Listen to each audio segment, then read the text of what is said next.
এরপরে যে প্রশ্ন আমাদের কাছে এসেছে তা হচ্ছে মৃত ব্যক্তির ওসিয়তকৃত কুরবানির গোশত নিজেরা কি খাওয়া যাবে? খুবই সুন্দর প্রশ্ন।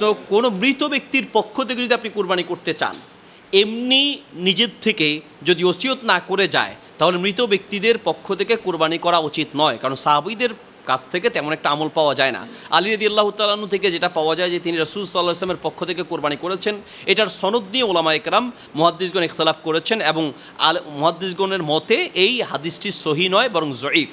তো সবগুলো মিলিয়ে হচ্ছে আমরা সাহাবীদের থেকে তেমন কোনো আমল পাই না মৃত ব্যক্তিদের পক্ষ থেকে স্বেচ্ছায় তারা কোরবানি করেছেন। বাকি যদি ওসিয়ত করে যায় তাহলে সেই ক্ষেত্রে মৃত ব্যক্তির পক্ষ থেকে কোরবানি করা যাবে, কিন্তু শর্ত হচ্ছে মৃত ব্যক্তির পক্ষ থেকে কোরবানি করা হলে সেই কোরবানির গোশত নিজেরা খাওয়া যাবে না, বরং পুরোটাই দান করে দিতে হবে, পুরোটাই দান করে দিতে হবে। এর মর্মে সাহাবীদের থেকে রেওয়ায়েত পাওয়া যায়। তাহলে মৃত ব্যক্তির পক্ষ থেকে যে সকল কোরবানি পশু কোরবানি করা হবে সেগুলোর গোশত নিজেরা খাওয়া যাবে না।